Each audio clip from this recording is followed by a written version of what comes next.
Hello viewers, আজকে কথা বলবো যারা সোল্ডারিং আয়রন নিয়ে বিভিন্ন ধরনের বিপাকে পড়ে থাকেন এবং সোল্ডারিং করেন কিন্তু সোল্ডারিং হয় না তাদের জন্য থাকবে নতুন ট্রিক্স। অনুরোধ করব চ্যানেলটি অবশ্যই সাবস্ক্রাইব করে নেবেন। তো যাই হোক বন্ধুরা, এই হচ্ছে রজন আর এই হচ্ছে রাং।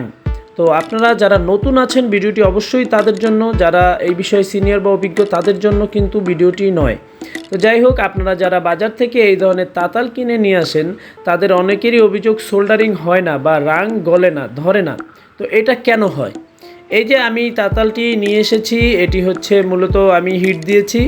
এখন কিছুক্ষণ হিট দেওয়ার পরে আমি চাচ্ছি এটা দিয়ে আর কি এই যে ছোট্ট সার্কিটের মধ্যে যে রাং রয়েছে সেগুলো গলানোর জন্য, ঠিক আছে। কিন্তু এই যে আমার যে তাতালটি রয়েছে এইটা অলরেডি গরম হয়েছে, কিন্তু কোনোভাবেই এটা দিয়ে আমি সোল্ডারিং করতে পারতেছি না বা সোল্ডারিং খুলতে পারতেছি না। দেখুন, এই যে আমি অনেক জোরে জোরে ঘষতেছি, সার্কিটটা পর্যন্ত মানে গলে দাগ হয়ে যাচ্ছে, কিন্তু কোনোভাবেই রাংও গলতেছে না এবং পুরাতন যে রাং রয়েছে সেই পিনগুলোও খুলতেছে না। এই দেখুন কত চেষ্টা করতেছি। এখন ভিউয়ার্স, কথা হচ্ছে এটা কেন হচ্ছে, কেন রাং গলতেছে না? এটার একটি প্রধান কারণই হচ্ছে আপনার সোল্ডারিং আয়রনের যে বিট।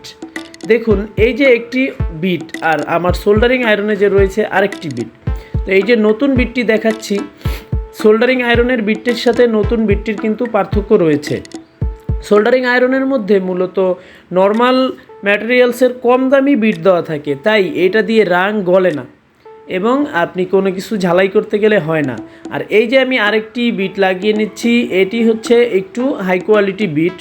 তো এই বিটটির দাম পড়ে মিনিমাম 40 থেকে 60 টাকার মতো। এই বিটটি লাগিয়ে নিলাম। এখন যদি আমি আবার এই সোল্ডারিং আয়রনটাকে গরম করে নিই, সেক্ষেত্রে দেখা যাবে যে রাং গলে যাবে। তো এখন এটা ভালোই গরম হয়েছে, এখন এটা দিয়ে আমি আবার রাং গলানোর চেষ্টা করতেছি। দেখুন বন্ধুরা, কত সুন্দরভাবে রাং কিন্তু গলে যাচ্ছে। অবশ্যই ভিডিওটি কিন্তু যারা নতুন এই বিষয়ে তাদের জন্য। তো যাই হোক, দেখুন এখন কিন্তু আমার এই সোল্ডারিং আয়রন দ্বারা রাং ধরার সাথে সাথেই গলে যাচ্ছে। আর এর আগে কি হয়েছিল বন্ধুরা, এর আগে যতই আমি চেষ্টা করতেছিলাম রাং কিন্তু গলেনি বা রাং এরকম ঝালাই হয়নি। তো অবশ্যই আপনারা বুঝতে পেরেছেন যে এই ধরনের সোল্ডারিং আয়রন কিনে আনার পরে কেনই রাং গলে না। এর মেইন কারণই হলো বিট। আপনি যদি বিটটা চেঞ্জ করে নেন এবং পরবর্তীতে এরকম ভালো ধরনের একটি বিট লাগিয়ে নেন, আমি যেমনটা দেখালাম, তাহলে কিন্তু অবশ্যই রাং গলবে। দেখুন, রাং গলে একদম সব জায়গায় লেগে যাচ্ছে আর এই যে কত সুন্দর সোল্ডারিংও হয়ে যাচ্ছে। তো আশা করি ভিডিওটা বুঝতে পেরেছেন। আমি নতুনদের জন্য মূলত ভিডিও করে থাকি। তো সবাইকে অনেক ধন্যবাদ ভিডিওটি দেখার জন্য।